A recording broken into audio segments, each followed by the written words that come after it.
আসসালামু আলাইকুম ভিউয়ার্স, আশা করছি প্রত্যেকেই ভালো আছেন, সুস্থ আছেন। আজকে লাল শাকের একটা আইটেম আপনাদের সাথে শেয়ার করব। তো লাল শাকটা অলরেডি আমি ধুয়ে খুব সুন্দরভাবে কেটে রেখেছি।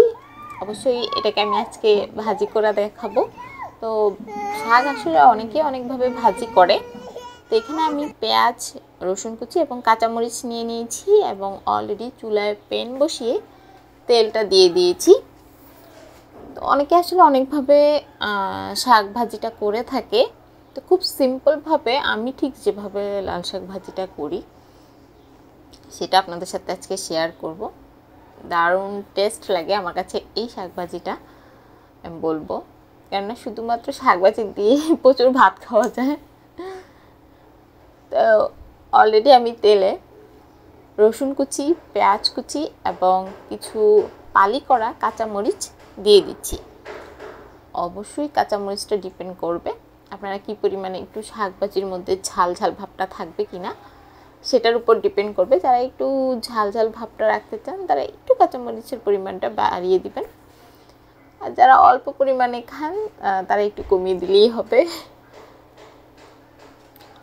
একটু নেড়ে নিব। চুলার আঁচটাকে অবশ্যই মিডিয়াম আঁচে রেখে আমি এই কাজটা করব।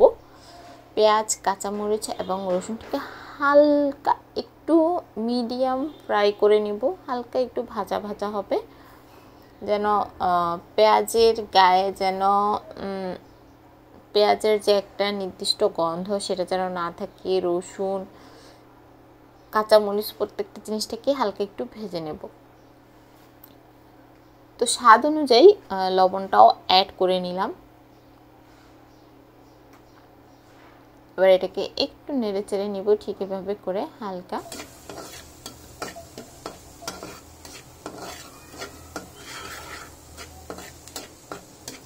তো হঠাৎ করে আসলে খুব শাক ভাজি খেতে ইচ্ছে করছিল, লাল শাক ভাজি, সত্যি কথা যেটা। তাই ভাবলাম যে আপনাদের সাথে একটু শেয়ার করি, যে ভাজিটা যেহেতু আমি করছি একটু শেয়ার করলে আসলে কেমন হয়। তাও আবার একদম হঠাৎ করেই আমার আসলে লাল শাক ভাজিটা প্রচুর গরম ভাত দিয়ে লাল শাক ভাজি খেতে ইচ্ছে করছিল। তো অলরেডি কিন্তু এই পেঁয়াজ, কাঁচামরিচ এবং রসুন কুচিটা কিন্তু হালকা ভাজা হয়ে গেছে। দেখে নিচ্ছি, আপনারা বুঝতে পারছেন কাঁচামরিচগুলো কিন্তু একদম ভাজলে ঠিক যেমন একটা হয় তেলে, অমন কিন্তু হাফ হয়ে গেছে। এবার আমি যে লাল শাকগুলো রেডি করে রেখেছিলাম সেগুলোকে দিয়ে দিচ্ছি।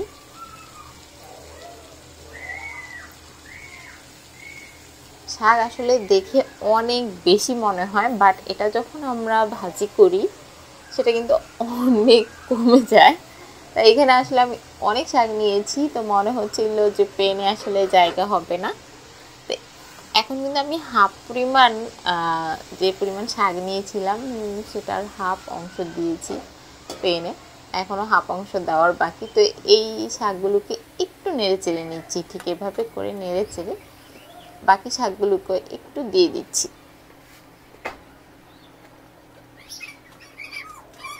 তো দিয়ে আবারও একটু নেড়ে চেড়ে নেব। আর পাশের চুলায় ভাতও বসিয়ে দিয়েছি।